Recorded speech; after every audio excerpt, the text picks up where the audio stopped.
Thermal properties of matter expansion देख रहे थे थर्मल, उस पर 2 क्वेश्चन करा था। आज एक और क्वेश्चन कर लेते हैं, कॉन्सेप्ट क्लियर होगा। एक पूछा हुआ क्वेश्चन है, ये एडवांस का है, मोर देन वन करेक्ट है। मोर देन वन करेक्ट है, क्वेश्चन बहुत ऐसा टिपिकल नहीं है, तो इसको देख लेंगे। उसके बाद फिर आपका थ्योरी में आएंगे, हीट कैपेसिटी वगैरह, स्पेसिफिक हीट, इन सबको देखेंगे। तो एक क्वेश्चन लिखते हैं, प्रीवियस ईयर का ये जल्दी से। ए बाईमेट्रिक स्ट्रिप, बाईमेट्रिक, ए बाईमेट्रिक, बाई का मतलब होता है 2 और मैट्रिक का मतलब मेटल, तो मेटल का बना हुआ है। ए बाई मतलब 2 लेयर होगा। Bimetallic strip is formed out of 2 identical strips, 2 identical strips,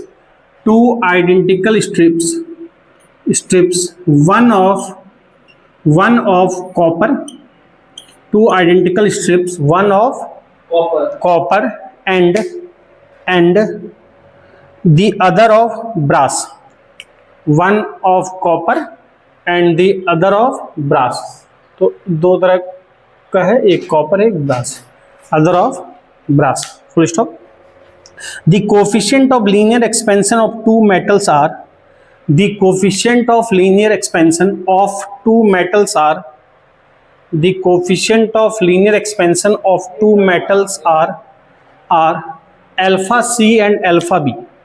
2 metals are alpha C and alpha B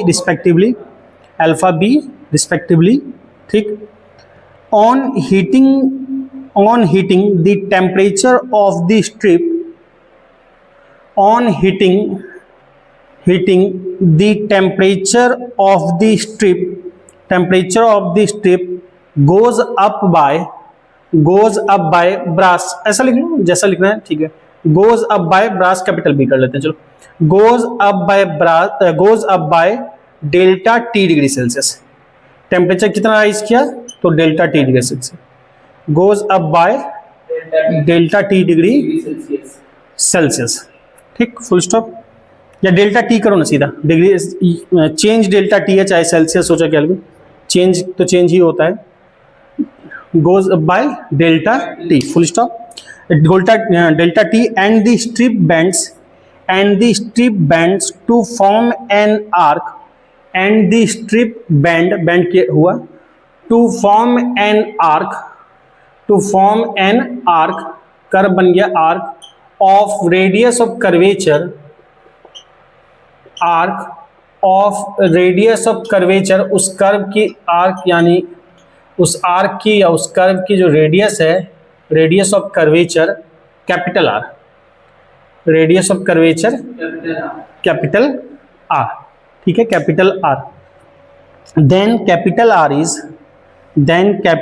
is 4 option है, then capital R is 4 option है। First, proportional to, capital R is proportional to delta T।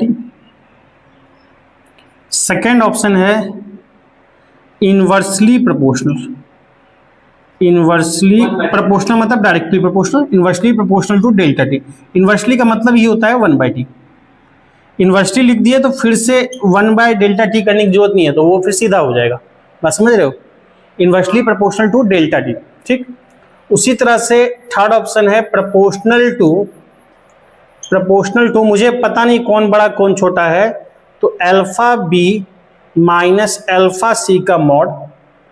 और fourth option है inversely proportional to alpha B minus alpha C का mod. तो ये 4 option है, more than one correct है, तो एक से ज्यादा सही हो सकता है। क्वेश्चन समझ गए, ट्राई कर सकते हो। ए बाईमेट्रिक स्ट्रिप है, यानी 2 मेटल बना है, मतलब 2 स्ट्रिप है, एक के ऊपर एक, मान लो इस तरह से, ऐसे बाईमेट्रिक स्ट्रिप 2 स्ट्रिप इस तरह से है। अब वो टेम्परेचर बढ़ाए और क्या कर दिया, बैंड कर दिया, ऐसे बैंड हो गया, तो ऐसे कर्व बन गया, तो जो स्ट्रिप है वो भी बैंड हो जाएगा एक के ऊपर एक, बात समझे।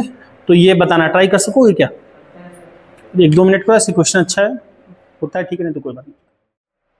देखो क्या बोला गया, शुरू में दो स्ट्रिप है, एक कॉपर ब्रास, मुझे पता नहीं किसका एक्सपेंशन ज्यादा है या कौन ऊपर है, कॉपर ऊपर है कि ब्रास ऊपर है, कोई भी ऊपर हो सकता है। तो मान लो शुरू में इस तरह से था, शुरू में इस तरह से था, कोई भी एक कॉपर है, कोई भी एक ब्रास है, किसी को कुछ मान सकते हो। यहाँ ज्यादा कम भी पता नहीं, दूसरा क्या है कि कौन ऊपर नीचे भी नहीं बताया, या ये भी नहीं बताया पता हमको अल्फा सी ज्यादा होता है एक्सपेंशन या अल्फा बी ज्यादा होता है, इसलिए आंसर में भी मॉड यूज किया है।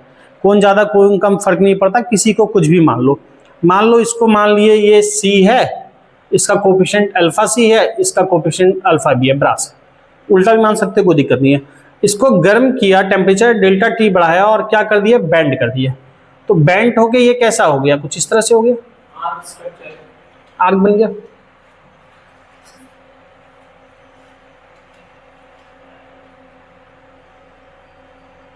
ऐसा तो कब बैंड किया गया, क्वेश्चन में पढ़ो, बोला गया कि biometric strip form to identical strip copper brass the coefficient इतना इतना on heating the temperature strip bands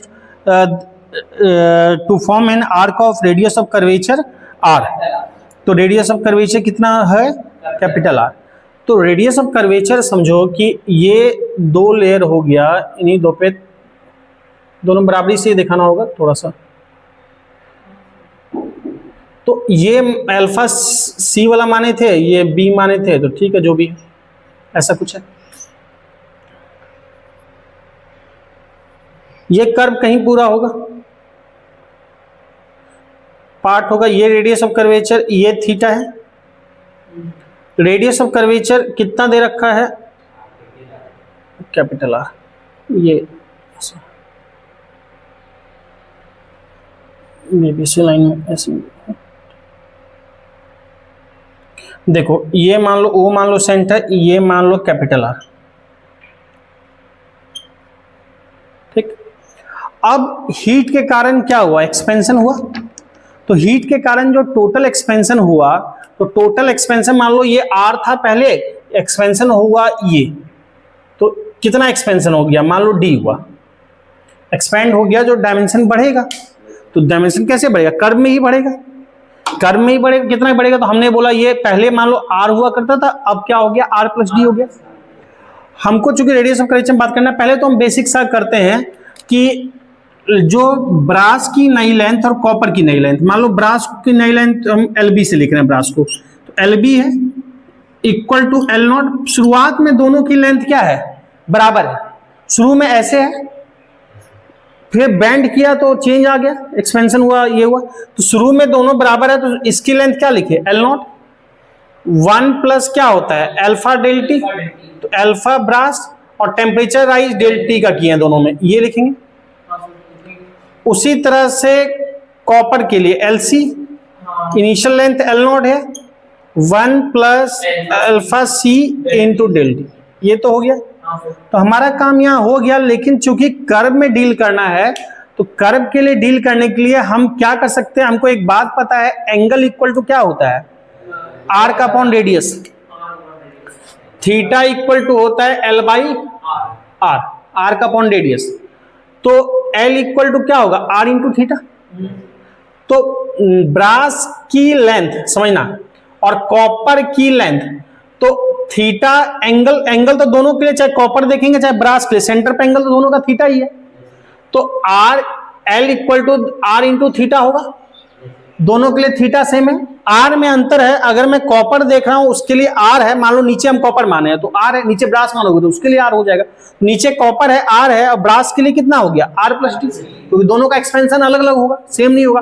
copper जो हुआ नीचे रहा है, ब्रास ऊपर है, तो हम क्या लिखेंगे यहाँ पे, एल बी इक्वल टू, इसके जगह पे जो नई लेंथ है, नई लेंथ को हम क्या लिखेंगे, आर इंटू थीटा, यानी आर कॉपर के लिए क्या है, कैपिटल, सॉरी ब्रास लिखा ना, तो ठीक है। ब्रास के लिए क्या है, आर प्लस डी, तो ब्रास के लिए आर, रेडियस जो है वो आर प्लस डी होगा, R plus D into theta. ये किसके लिए हो जाएगा, ये हो जाएगा ब्रास के लिए। और कॉपर के लिए R into theta, R into theta, ये आ गया। अब हमको क्या पूछा गया क्वेश्चन में, देखोगे ध्यान से तो क्वेश्चन में क्या पूछा गया है कि दी फॉर्म इतना इतना, then capital R is, capital R बताना है क्या, तो कैपिटल आर के लिए हम क्या कर सकते हैं, आर लिखने के लिए इसको एक काम करते हैं, इक्वेशन 1 बोल देते हैं, इसको इक्वेशन 2 बोल देते हैं। घटाएंगे तो हमको बाकी अननोन टर्म हटाने हैं, बाकी अननोन टर्म हमको क्या करना है, हटाना है। तो अगर ध्यान से समझना, अगर घटाएंगे, अच्छा एक बात समझो, this equal to this equal to this, तो इसका चूंकि हमको डेल्टा टी और ये रखना है अल्फा बी अल्फा सी, उसी के टर्म में आंसर है, तो ये इक्वल टू ये, यानी दिस इक्वल टू दिस, उसी तरह से यहां भी दिस इक्वल टू दिस, तो हम इसको इससे डिवाइड कर सकते हैं और फिर उसी तरह से दिस डिवाइड बाय दिस हो जाएगा। तो हम सो लिख सकते हैं, यहां पे डिवाइड कर रहे हैं R plus D into theta divide by इसका क्या हो जाएगा, R into theta equal to, उधर करोगे तो क्या लिखोगे, पहले लिखे अल्फा बी, तो ठीक है 1 plus alpha B into del T divide by 1 plus alpha C into del T. पहले बताओ इसमें कोई दिक्कत, तो थीटा से थीटा चला गया, मुझे आर में बताना है, तो आर बाई आर क्या हो जाएगा 1, आर बाई आर हो जाएगा 1 और 1 प्लस क्या हो जाएगा डी बाई आर होगा, 1 plus D by R equal to this. अब रिलेशन तो इस तरह से है नहीं, हमको लाना पड़ेगा उस फॉर्म में जिसमें चाहिए, तो क्या कर सकते हैं, काम करते हैं, इसको ऊपर ले जाते हैं, तो 1 प्लस अल्फा बी समझना इंटू डेल टी इंटू इसको ऊपर ले जाएंगे तो 1 plus alpha C into del T की पावर क्या होगा, -1 होगा, क्या होगा।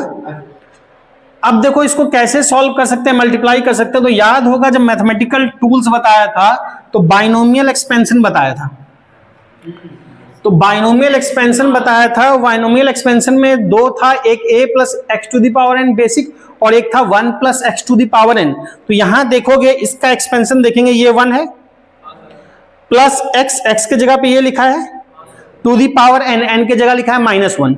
याद करो 1 प्लस एक्स की पावर n बाइनोमियल एक्सपेंशन तभी एप्लीकेबल था 1 plus x should less than 1, जब x 1 से छोटा हो।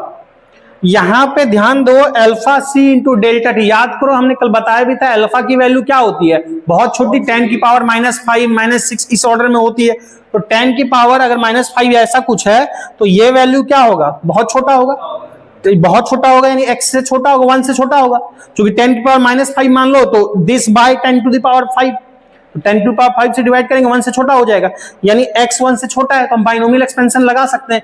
याद करो 1 plus x to the power n का बाइनोमियल एक्सपेंशन क्या बताया था, ये बताया था 1 plus nx plus n into n minus 1 by factorial 2 into x square, इस तरह से बताया था 1 plus nx plus n into n minus 1 by factorial 2 into x square, अगला term n into n minus 1 into n minus 2 by factorial 3 into x cube, इसी तरह से मामला बढ़ रहा था।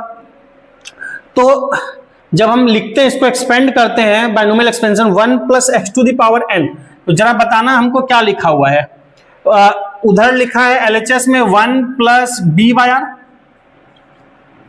और RHS में एक टर्म है 1 प्लस कितना है, 1 plus alpha B into del T, 1 plus alpha B into del T, और दूसरा टर्म क्या है 1 प्लस ये है ना, x की जगह पे ये लिखा है, तो पहला टर्म क्या होगा 1 प्लस nx, पहला टर्म होगा 1 प्लस nx, तो 1 प्लस nx, n की जगह पे क्या है -1 इंटू एक्स दिस, तो क्या लिखेंगे, लिखेंगे 1 माइनस बताओ alpha C into del T,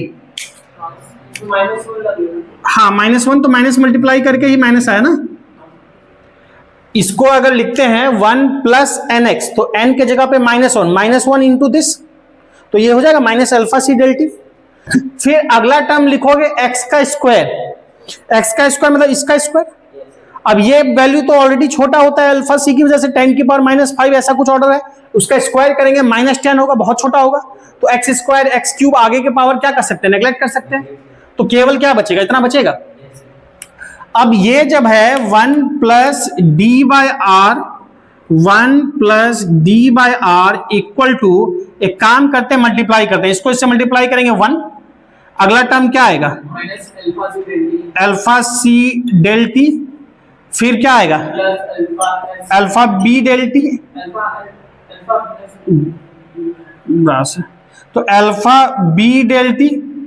minus दोनों का एक बात समझो, तो 1 ये आ गया alpha B del T, is multiply किया, ये इतना टर्म ठीक है। अगला जो आएगा क्या आएगा minus alpha be alpha C del T. तो अल्फा बी और अल्फा सी जब मल्टीप्लाई होगा तो अल्फा बी और अल्फा सी दोनों छोटा है, ये 10 की पावर लगभग पकड़ो -5, ये 10 की पावर -5, 10 की पावर -10 का ऑर्डर आएगा, समझ रहे हो।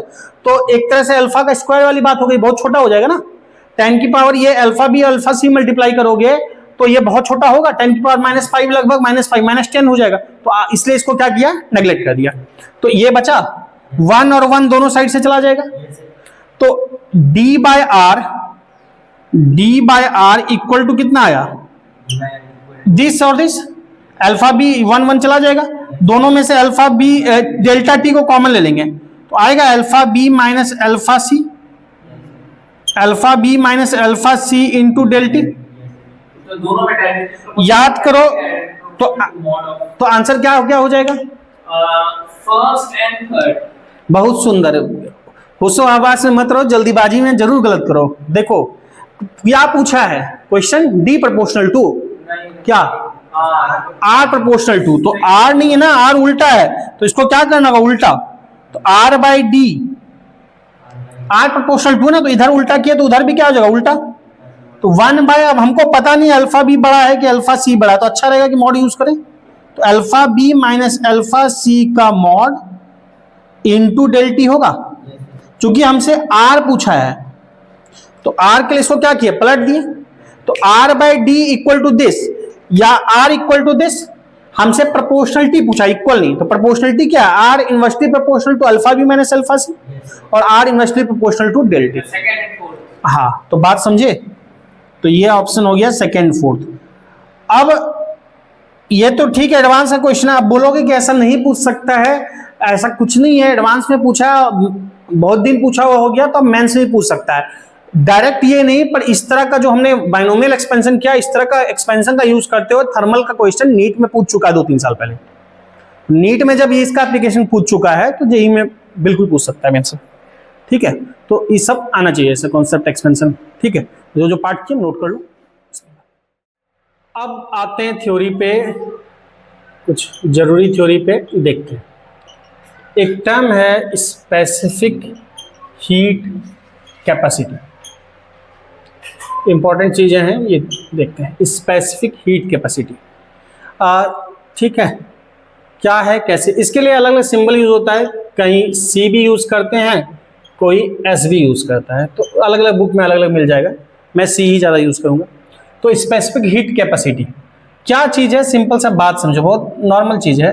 क्या है देखते हैं। मान लो 2 कंटेनर है, बर्तन है, एक जैसा ये कंटेनर, ठीक है, छोटा बड़ा बन जाए अलग बात है, पर कंटेनर एक जैसा है।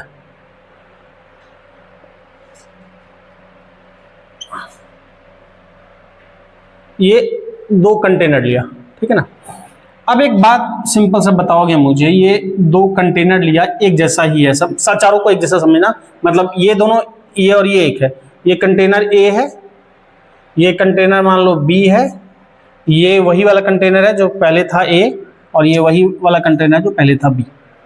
अब एक सिंपल सा बात मुझे बताओगे कि अगर इसमें जो लिक्विड है, मान लो कुछ भी ऐसे वाटर ही है, मान लो वाटर इसमें 5 लीटर है, और पता है लीटर को केजी में लिखा जा सकता है वाटर के लिए, क्यों, हमने पिछले चैप्टर में फ्लूइड में बताया था, ठीक है ना।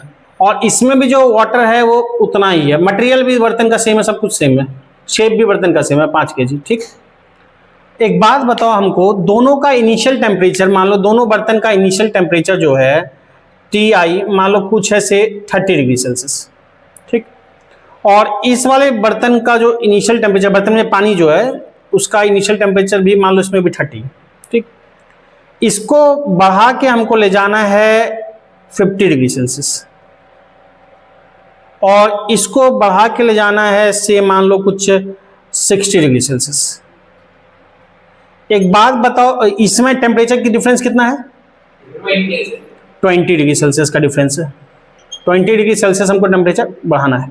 इसमें कितना का है? 30 डिग्री सेल्सियस का। और दोनों में अमाउंट ऑफ वाटर क्या लिए हैं? सेम लिए हैं। तो हमको बताओ किस में ज्यादा हीट देना पड़ेगा? इसमें देना पड़ेगा ना। यानी हम बोल सकते हैं कि हीट प्रोपोर्शनल टू क्या है? Delta T, change in temperature. जिसमें टेम्परेचर में ज्यादा चेंज लाना है वहां ज्यादा हीट देना पड़ेगा। कोई दिक्कत? दो कंटेनर वही दो लिया, मान लो इसमें मास है से पानी का कुछ लिक्विड का 5 kg, और इसमें मास है से कुछ से मान लो 7 kg। ठीक, इसका इनिशियल टेम्परेचर है से कुछ है मान लो कि से 30 डिग्री, इसका भी इनिशियल है मान लो से 20 डिग्री। ठीक, 20। इसका फाइनल ले गए हम 50 डिग्री। ठीक, और इसका फाइनल ले गए हम से 40 डिग्री। कितना का राइज है यहाँ? हाँ, ए वाला में कितने का राइज है? 20 का। 20 का। और इसमें कितने का राइज है? 20 का। दोनों में सेम राइज है, भले इनिशियल जो रहा होगा पर राइज सेम है। एक का मास 5 है, एक का मास 7 है। किसको ज्यादा हीट देना पड़ेगा सेम टेम्परेचर राइज के लिए? बी को। क्यों? क्योंकि मास ज्यादा है, अमाउंट। यानी Q proportional to heat proportional to क्या है? M। जितना ज्यादा मास होगा हीट उतना ज्यादा देना होगा। इन दोनों को कंबाइंड कर दो तो क्या बोलोगे? Q is proportional to M del T. Q proportional to M del T। Q proportional to M del T। Simple सा बात है। तो अब देखो, अगर Q प्रोपोर्शनल टू यहां पे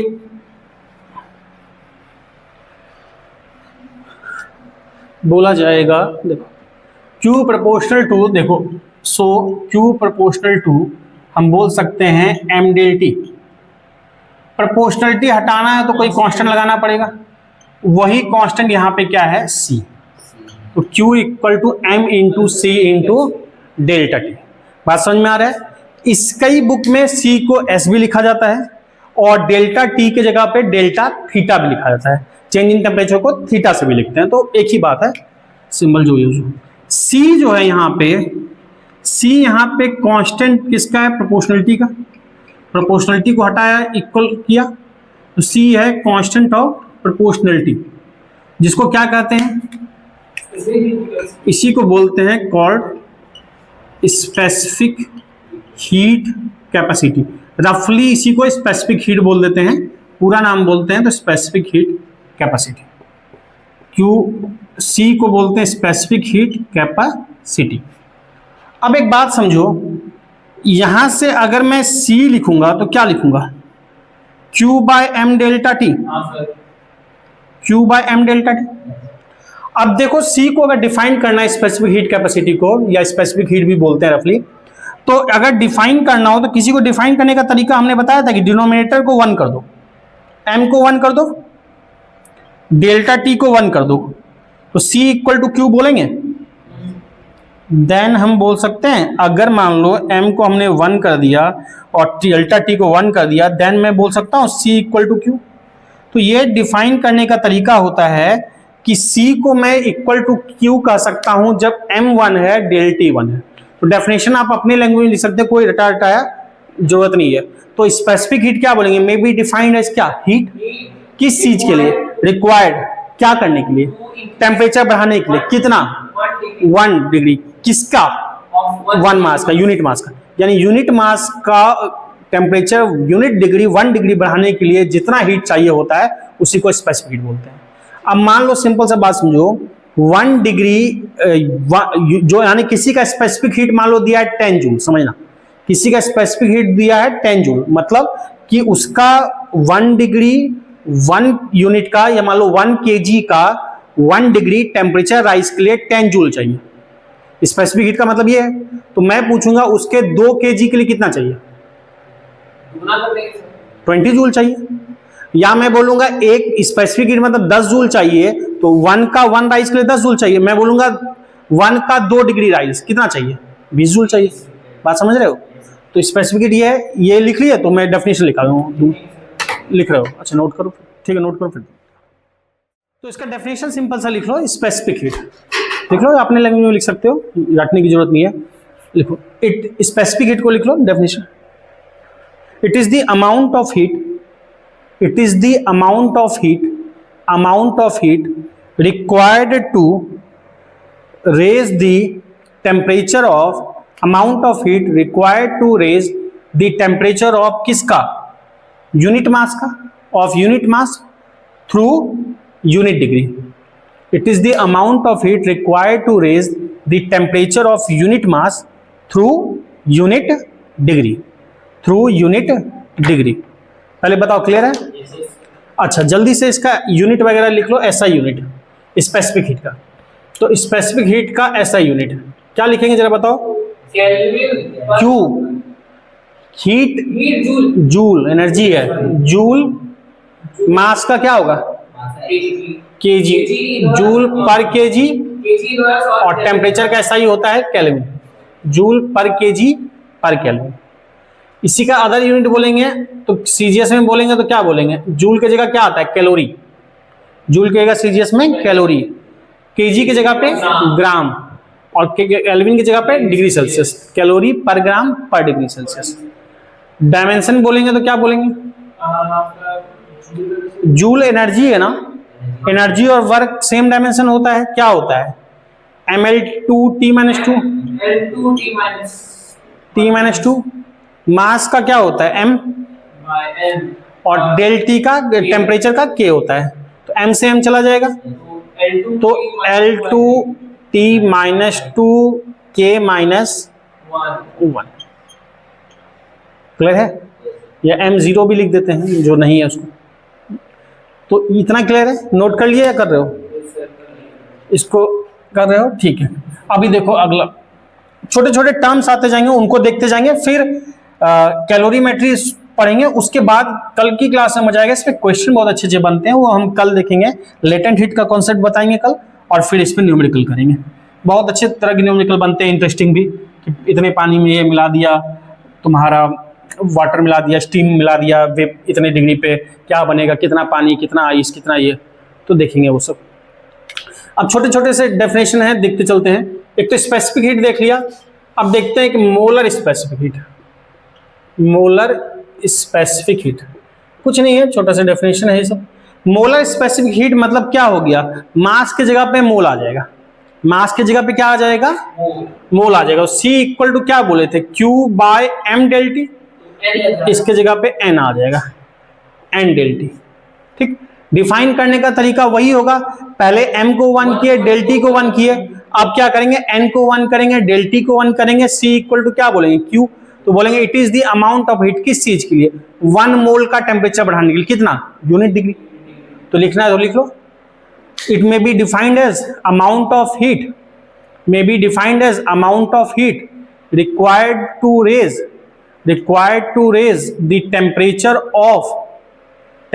of 1 mole, temperature of 1 mole of substance, temperature of 1 mole of substance through unit degree, temperature of 1 mole of substance through unit degree। तो 1 मोल का यूनिट डिग्री बढ़ाने के लिए टेम्परेचर, इसका ऐसा यूनिट क्या लिखेंगे जल्दी से बताओ, सर बस नीचे एक मोल माना, Q का जूल, N का क्या होगा, मोल, जूल पर मोल पर केल्विन, जूल पर मोल पर केल्विन। क्लियर, कोई दिक्कत? अब देखो एक बात, बाकी ज्यादा बात नहीं करेंगे, इतना ही जानना है इसमें। अच्छा मोल पता है ना, केमिस्ट्री में बहुत पढ़े हो, क्या बोलते हैं, 6.022 इंटू 10⁻23 के ग्रुप को क्या बोलते हैं, मोल। दरअसल ये क्या है, इतना का कॉम्बिनेशन एक मोल कहलाता है, जैसे 12 का कॉम्बिनेशन क्या कहलाता है, दर्जन। कोई भी चीज 12 होगा, 1 दर्जन होगा, 12 केला 1 दर्जन केला, 12 मार्कर 1 दर्जन मार्कर। उसी तरह 6.02 इंटू 10⁻23 का किसी भी चीज का ग्रुप लेंगे वो कराएगा 1 मोल। 6.02 10⁻23 मार्कर लेंगे, बोलेंगे 1 मोल मार्कर है। 6.02 10 कुछ फुटबॉल लेंगे, बोलेंगे 1 मोल फुटबॉल है। लेकिन ज्यादातर यूज होता है वो एटम और मॉलिक्यूल के लिए। क्यों होता है? क्योंकि 10⁻23 नंबर बहुत बड़ा है, आपकी गिनती खत्म हो जाएगी, कायदे ही चक्रा करते हैं 1 10,000, तो वो नंबर बहुत बड़ा है। तो रियल वर्ल्ड में अगर कोई चीज एग्जिस्ट जिसको नॉर्मल आई से देख सकते हो वो लोगे तो बहुत ज्यादा होगा, अर्थ को भी कवर कर लेगा, इतना ज्यादा होगा, बहुत ज्यादा होगा। तो इसीलिए हम बहुत छोटे पार्टिकल की बात करते हैं, क्योंकि उतना का ग्रुप जो है वो फिर भी बहुत बड़ा नहीं होता, यानी सब एटॉमिक पार्टिकल के लिए बात करते हैं, electron, proton, planet, sorry atom molecule, ये सब का, क्योंकि उसका एक मोल भी बहुत बड़ा नहीं होता, ठीक है ना। तो खैर चूंकि बहुत छोटे एलिमेंट होता है, तो इतना क्लियर है। उसके बाद एक दो और छोटे छोटे डेफिनेशन जल्दी से देखते हैं। एक तो मोलर देख लिया, एक देखते अच्छा मोलर हीट या स्पेसिफिक हीट किस पे डिपेंड करेगा? एक तो इस पे डिपेंड कर रहा है, एक इस पे डिपेंड कर रहा है। तो क्या किस पे डिपेंड करता है? नेचर ऑफ सब्सटेंस पे एंड टेम्परेचर पे। ये किस पे डिपेंड, चूंकि नेचर ऑफ सब्सटेंस से क्या है, मोल डिसाइड होता है, तो इट डिपेंड्स ऑन, लिख लो, it depends on nature of substance and it depends on nature of substance and temperature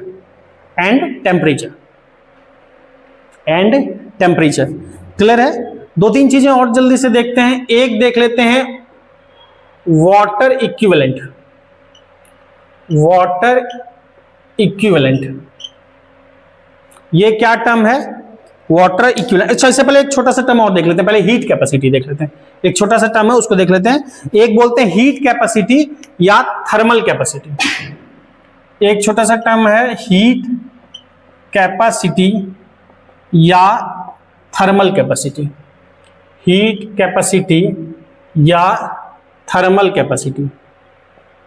अब नाम से पता चल रहा है कैपेसिटी का मतलब क्या होता है? क्षमता।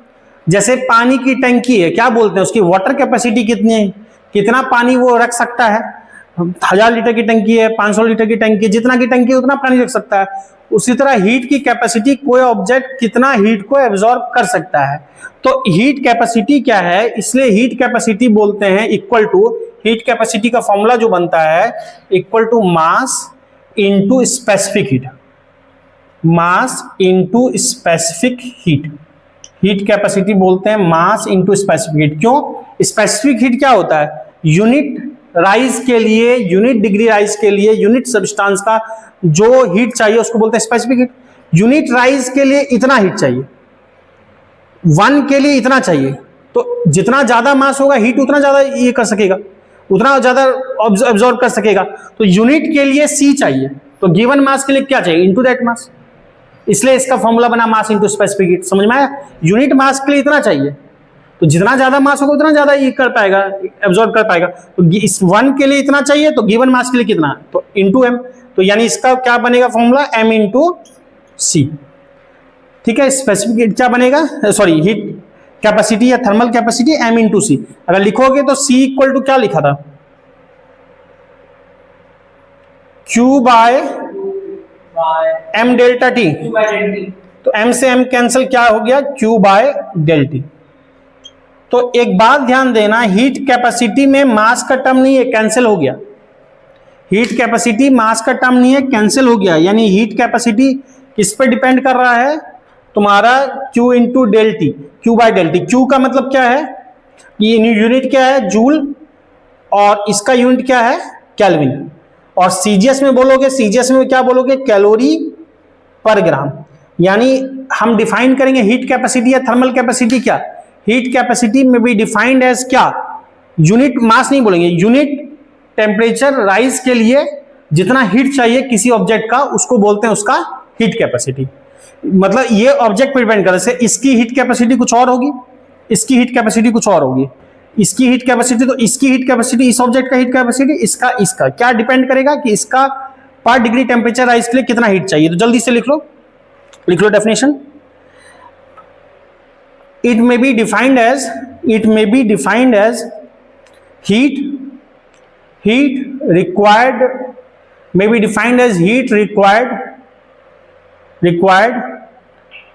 for unit rise या heat required for unit degree temperature rise, heat required for unit degree temperature rise of a substance, unit degree temperature rise of a substance. एक सब्सटेंस के यूनिट डिग्री टेम्परेचर राइज के लिए जितना heat चाहिए उसको क्या बोलते हैं, हीट कैपेसिटी। ध्यान रखना इसमें मास का टर्म नहीं आया। एक छोटा सा टर्म आज और बता देता हूं, वाटर इक्विवेलेंट, वो लास्ट बता के फिर कल हम आएंगे आगे इसमें। कल फिर देखेंगे कैलोरीमेट्री और लेटेंट हीट, फिर न्यूमेरिकल वगैरह करेंगे। एक डेफिनेशन और बता देता हूं last, water equivalent. Water equivalent, इसका नाम से सेंस पता चल रहा है, मतलब क्या बोल रहा है, वाटर का इक्विवेलेंट। ये क्या चीज है, ये कहना है कि लिख लो, पहले लिख लो फिर समझ लेते हैं। लिखो वाटर इक्विवेलेंट का डेफिनेशन लिख लो, लिखो water equivalent may be defined as water equivalent may be defined as mass of water may be defined as mass of water which requires mass of water which requires same amount of heat which requires same amount of heat as required by same amount of heat as required by the given body for the same rise of temperature, required by the given body for the same rise of temperature, as required by the given body for the same rise of temperature। कहने का मतलब क्या, जरा समझ लो। Mass of water से compare करते हैं। मान लो इसका टेम्परेचर 20 डिग्री बढ़ाना है हमको, कुछ हीट चाहिए होगा। मान लो इसके 20 डिग्री टेम्परेचर बढ़ाने के लिए 40 जूल हीट चाहिए। मान लो इसके 20 डिग्री टेम्परेचर राइज कराने के लिए 40 जूल हीट चाहिए। अब हम लिए वाटर, कुछ लिए और इतना वाटर लिए कि उसको भी जब हम 40 जूल का हीट दिए और उसमें भी 20 डिग्री का ही राइज हुआ। बात समझ रहे हो? अगर कुछ हम वाटर लिए, उसको भी सेम हीट दिए जितना इसको दिए यानी 40 जूल उसको भी दिए, और इसमें 20 का राइज हुआ, तो 40 जूल देने पे उसमें भी 20 का राइज हो, वो जितने वाटर पे ऐसा होगा उसको बोलेंगे इस ऑब्जेक्ट का वाटर इक्विवेलेंट। मान लो ऐसा 2 kg वाटर पे हुआ, वाटर में केजी लीटर लिख सकते हैं, इक्वल कैसे बताए। मान लो 2 kg वाटर पे हुआ, तो 2 kg को बोलेंगे इसका वाटर इक्विवेलेंट। बात समझ में आ रहा है क्या चीज बोलना चाह रहा हूं। मान लो ये एक और ऑब्जेक्ट लिए, इसका टेम्परेचर राइज कराए हम 30 डिग्री। 30 डिग्री के लिए हमको मान लो 50 जूल हीट देना पड़ा। इसके 30 जूल के लिए हमको 50 जूल हीट देना पड़ा, 50 जूल हीट। हम कुछ वाटर लिए और उस वाटर को भी 50 जूल तुम्हारा टेम्परेचर 50 जूल हीट दिए, और उसमें भी इतना ही यानी 30 का राइज हो। वो जितने वाटर के साथ वो मामला सेट होगा उसको बोलेंगे इसका वाटर इक्विवेलेंट। मान लो ऐसा हमारा 7 kg वाटर पे हुआ, तो 7 kg को बोलेंगे इसका वाटर इक्विवेलेंट। समझ पा रहे हो जो चीज समझाना चाह रहा हूं। मान लो कि कोई दिक्कत, तो जितना वाटर, जितना अमाउंट ऑफ वाटर को उतना ही हीट दिए जितना किसी और को दिए, बराबर हीट दिए, और सेम राइज टेम्परेचर का हो, जितने वाटर पे ऐसा होगा उतना को बोलेंगे उसका वाटर इक्विवेलेंट। यानी इसका जो सेंस है वो क्या बता रहा है कि ये क्या चीज होगा, इसका ऐसा यूनिट क्या होना चाहिए, इसका यूनिट होना चाहिए केजी। हमने डेफिनेशन क्या लिखाया कि कितना मास ऑफ वाटर जो कि ऑब्जेक्ट का वाटर इक्विवेलेंट हो, यानी क्या होगा केजी। बात समझ में है? नहीं, चूंकि सेंस भी हमने लिखा mass of water, volume of water नहीं लिखा। डेफिनेशन देखो, जितने मास ऑफ वाटर के साथ ये हो, ठीक है। तो कॉन्सेप्ट तो इसका यही सिंपल है वाटर इक्विवेलेंट का। इस पे क्वेश्चन पूछे गए हैं पहले, बन जाते अच्छे। वो जब क्वेश्चन मैं कराऊंगा आगे 2 लेक्चर बाद तो देखेंगे। ज्यादातर क्वेश्चन तो इसी कॉन्सेप्ट बनेंगे, ये और लेटेंट हीट पे, लेकिन थोड़ा बहुत वाटर इक्विवेलेंट का भी कॉन्सेप्ट पे क्वेश्चन पूछा गया, वो हम जब करेंगे तब देखेंगे। तो आज इतना ही रहने देते हैं।